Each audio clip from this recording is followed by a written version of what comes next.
Hey everybody, it's Safi and Marco dishing out on movies, the only movie review show on YouTube to review movies in terms of food.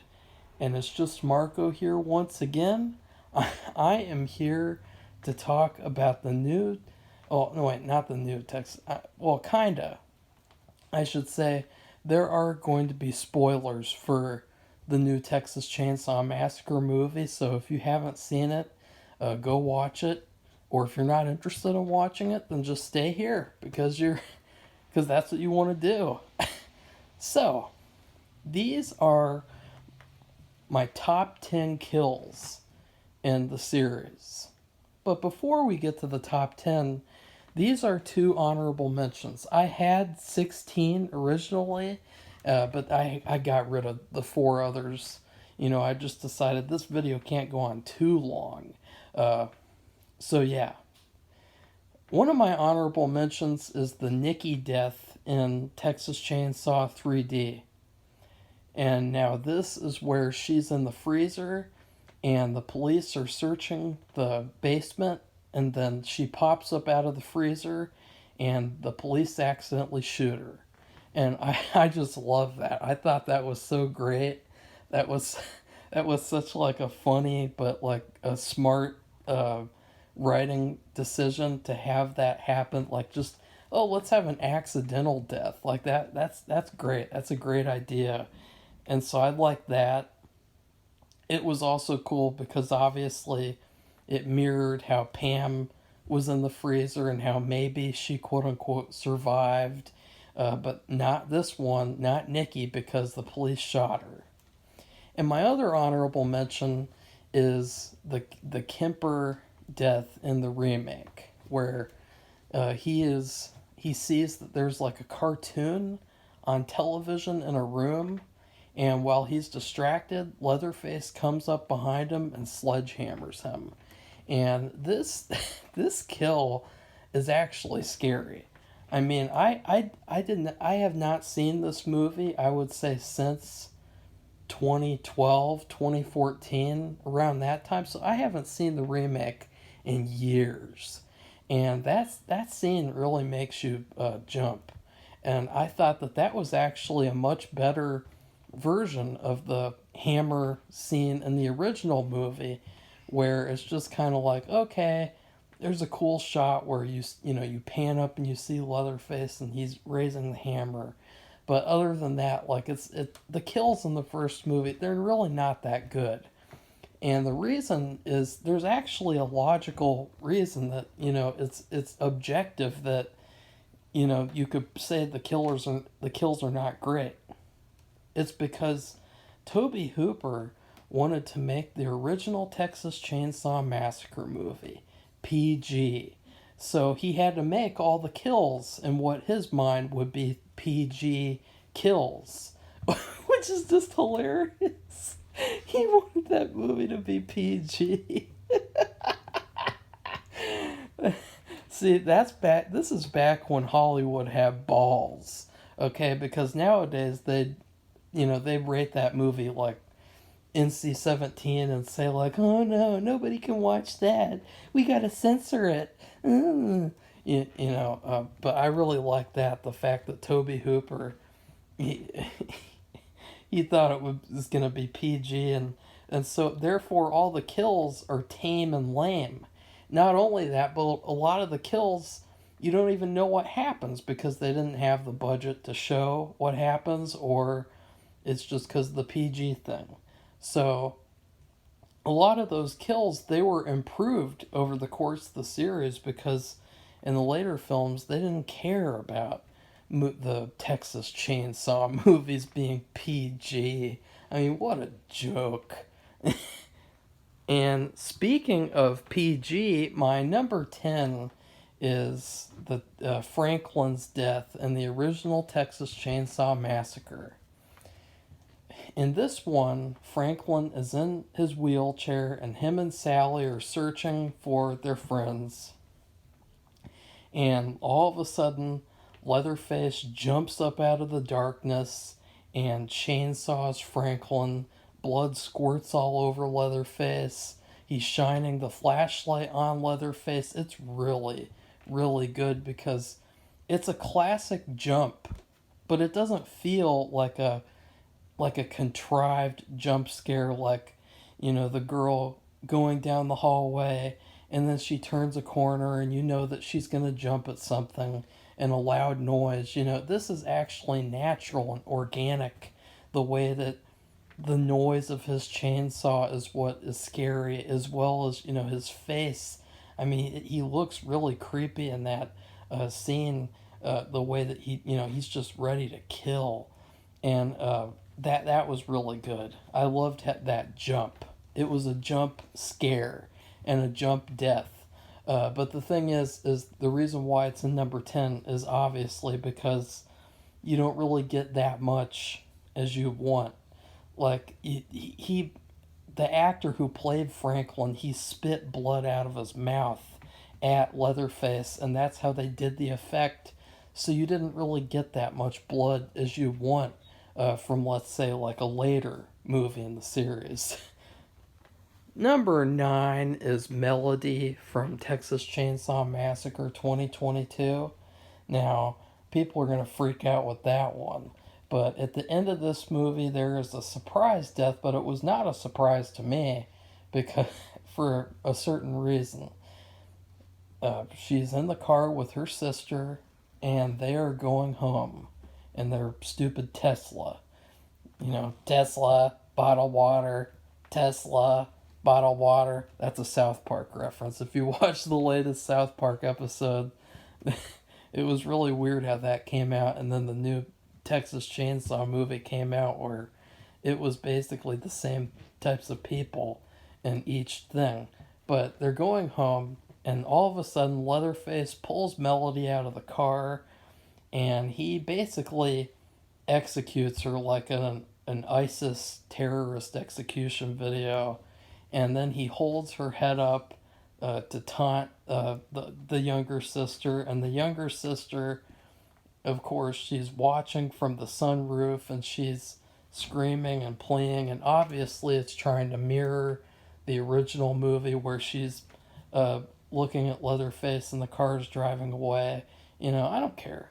That was good. That was pretty good. That was pretty much the only time in the whole movie where they did like a really, really close homage like that, like a rip-off scene. And so that's fine with me that they just do it the one time or two, but not like with the Halloweens where they do it over and over and over again. But the thing is that if you look at Melody's face, which I don't know if you want to do that because she'll really piss you off.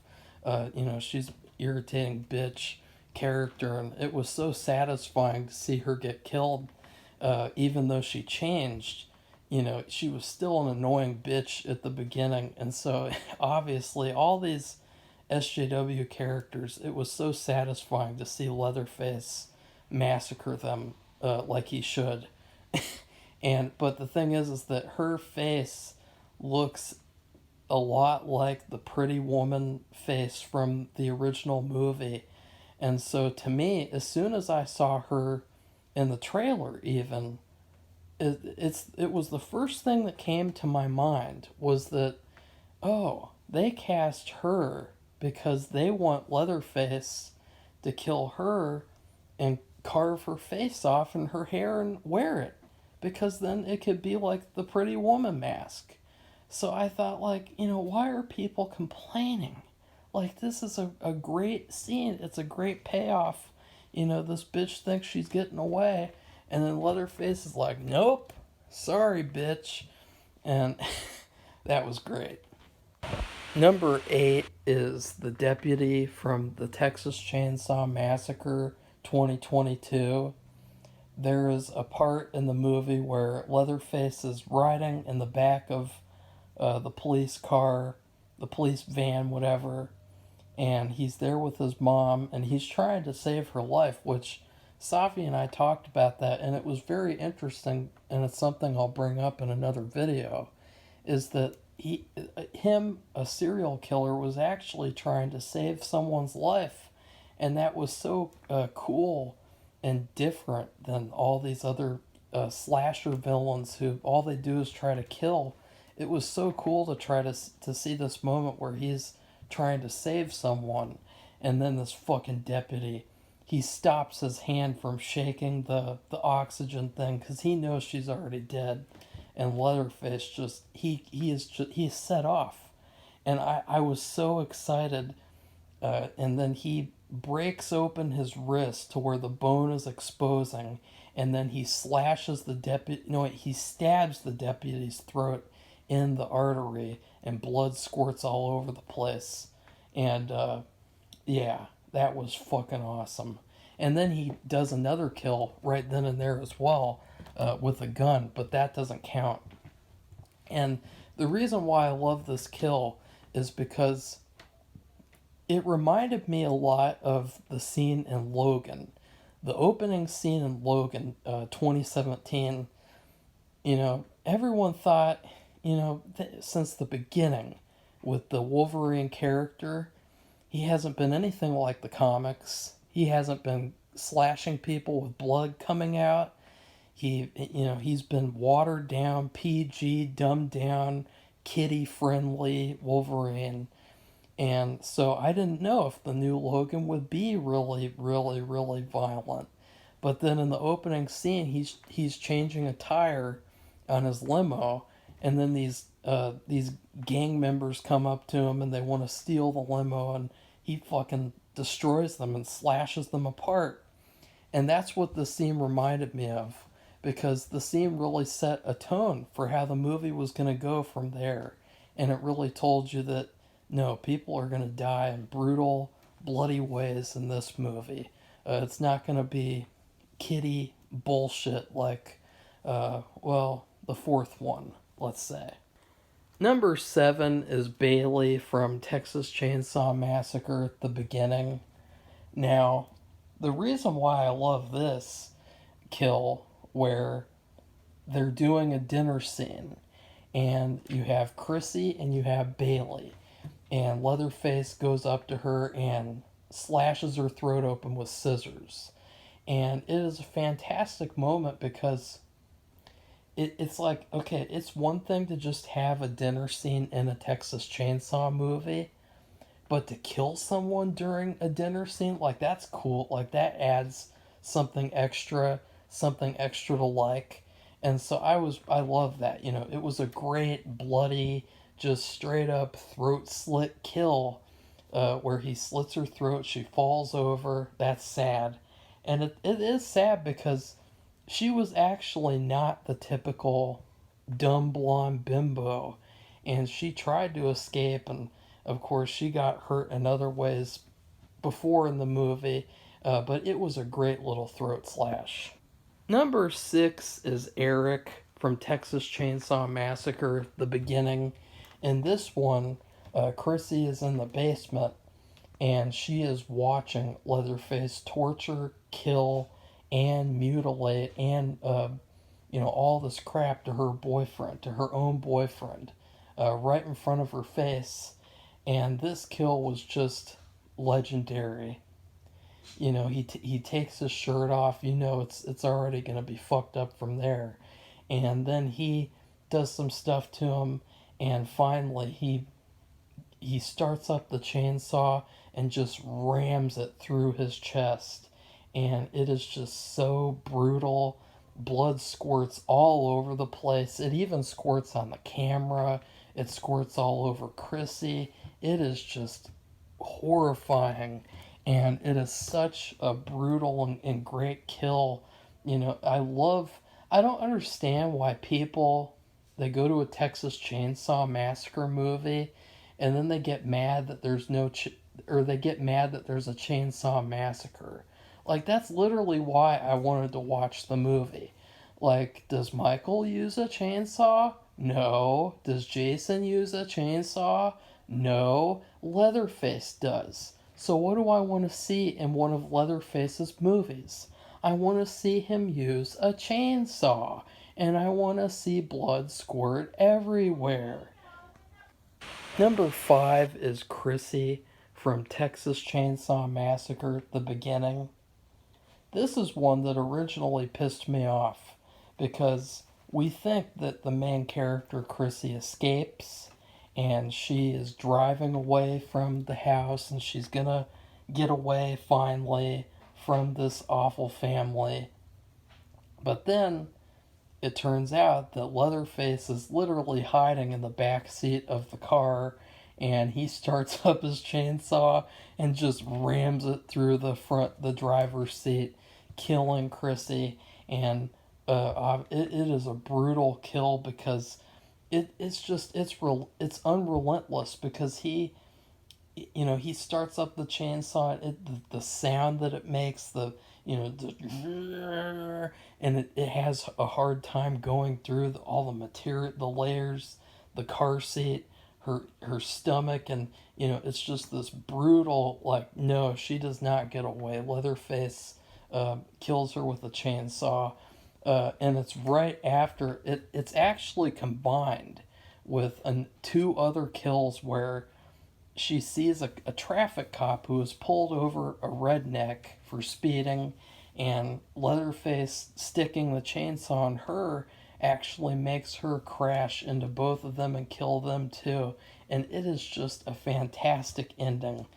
This movie, what it did was it really made Leatherface look awesome. And just, it's like Leatherface could do anything. Like this movie and then the new movie.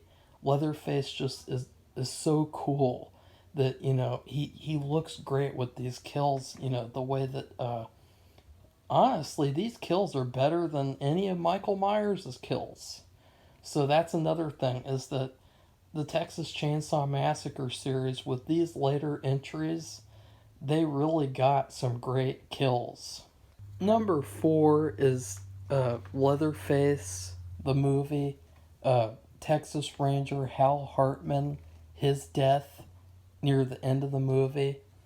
And this death, it was surprising about this Leatherface movie is that the kills were fantastic. They were so bloody and so good and so satisfying. I love them all basically in the movie, but if I had to pick one, it would definitely be this one, where Leatherface, this is his first chainsaw kill. He was gifted a chainsaw as a kid to kill people, and he didn't want to, and finally, as a teenager, he is ready to kill this corrupt Texas Ranger. And it is a fantastic kill where he takes the chainsaw, he comes right up to him and just jams it inside of him, and I think he also slashes off his hands too. And it's probably one of the most satisfying kills on the list. It was so satisfying after the whole movie where there's no chainsaw deaths to finally seeing one at the end and just seeing this brutal, bloody kill. Very good kill. Number 3 is Richter from the new Texas Chainsaw Massacre 2022. This death is so awesome. I just rewatched it again to take a picture of the death to put on this video. And this character, at first he's kind of made to look like he's going to be the stereotypical villain character who, he's a jackass because he's a white male. That's what they do nowadays in these movies. But then it actually, that cliche is turned around on you because he's probably the most likable character in the movie, aside Leatherface, because he really has common sense and he's not the person who you think he is at first. And this death is really tragic. He comes in to fight Leatherface and he just gets destroyed. He gets hammered in the ankle. He gets stabbed with glass. He gets fucked up. And then Richter's actually giving Melody his keys to make sure that she can escape.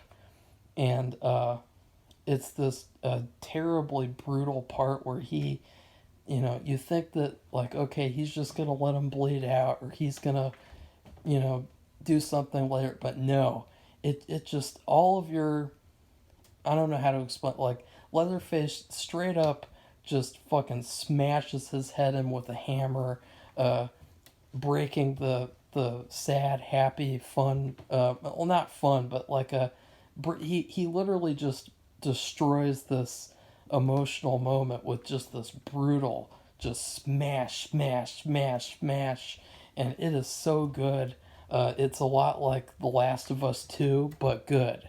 Like, it's the same kill basically, but it's just a lot better. It makes a lot more sense. So yeah, I love that kill. It was so good. Number two is Holden from Texas Chainsaw Massacre, the beginning. And obviously, this is the biker guy. You know, I didn't know his name was Holden in the movie. I never knew that until I looked it up for this video. But you think that he's coming to the rescue and he's this alpha biker guy and he's got a gun and you know, you think, you know, Sheriff Hoyt is leading him to his girlfriend, but it's not. And it's this really hilarious part where he's holding the gun and Leatherface just jumps out and knocks the gun out of his hand by just hitting his arm with the chainsaw. And then the chainsaw's on the ground, and Holden is on top of it, and Sheriff Hoyt holds him down while Leatherface starts the chainsaw. And it is such an epic moment where, you know, he's starting up the chainsaw. You have the two people teaming up on the one person, and it is so gory and bloody. You know, the chainsaw just goes right through him, and you know, blood goes all over Sheriff Hoyt's face, and he's taunting him, and it is a fantastic kill. And I heard some whiny little bitches complaining about this scene, complaining about this movie. Oh, it's just too much. This Texas Chainsaw movie is just too much. Wah wah wah. And it's like, shut up. Like, what the fuck? What did you even see this movie for? What did you come to see a Texas Chainsaw Massacre movie for? What did you want to see? Like, he has the chainsaw and then he starts it and then the camera cuts away. Like, fuck off. No one wants to see that. And my number one is kind of cheating because it is quite a, a few people at the same time in the same location. Uh, no, my number one is the bus scene in the new Texas Chainsaw Massacre 2022. I mean, I don't know how you could get any better than this. I guess like they could do it again, but they could just show the whole time instead of like cutting away and kind of cutting through it, you know, to save time. You know, they could just show every single person getting killed. I guess that's how they could make it better. But this scene, you know, it's funny because Halloween 6 is a notoriously hated movie. But people always have loved that scene where Michael Myers takes a surgical machete and randomly goes into the doctor's office to kill a room full of doctors. And this is literally that scene, but even better. And Leatherface, you know, you think it's going to be a joke scene. You think maybe he'll kill one person or two. But no, he kills the entire bus of people. Like, the entire bus. And it's a bloodbath. It is just such an amazing, epic, satisfying bloodbath. And honestly, you're on Leatherface's side for this movie. And there was nothing more satisfying than seeing Leatherface kill all these fucking SJWs. I mean, it was such a great scene because these people, there were a bunch of stereotypes. It reminded me kind of GTA, you know, the way that these characters are all stereotypes. And I've been playing GTA Vice City recently, And it really reminded me of those types of characters. And to just see Leatherface mow them down with this machete, just go vrr, vrr, vrr. And that's not even the best part. The best part is when the younger sister is there and she is having PTSD and she is deathly afraid of Leatherface. And what is so cool about the sequence is that Leatherface walks up to her and he sees, he senses that this little sister is the most scared person out of the whole people on the bus, and so he wants to kill her the most. And I thought that was actually like a really good idea. I know that's probably been done a million times before, but it was so intense in this sequence. And then you have the music. As I said before in the review, this movie has the best music in the series, and this scene has the best music in the movie. And so you have the best music, the best effects, everything is at its best in this scene. And I don't even know how many people get killed. It's like 20 people. 20 people get killed by Leatherface single handedly. And people are going to laugh and say, like, ha ha ha, he's a 70-year-old. Like, what can he do? Well, you can see what he does in this scene. And it is the best kill of the series, for sure. And it is so bloody, too. That's another great thing. It is probably the bloodiest kill of the whole series. So, those are my top 10 kills in the Texas Chainsaw Massacre series, and I'd love to know what yours are. There's a couple that are fine that I left off the list, but they're not worth mentioning, so why should I mention them? Please like this video, comment, and subscribe if you'd like to see more videos about the Texas Chainsaw Massacre series. Goodbye, everybody. See you soon.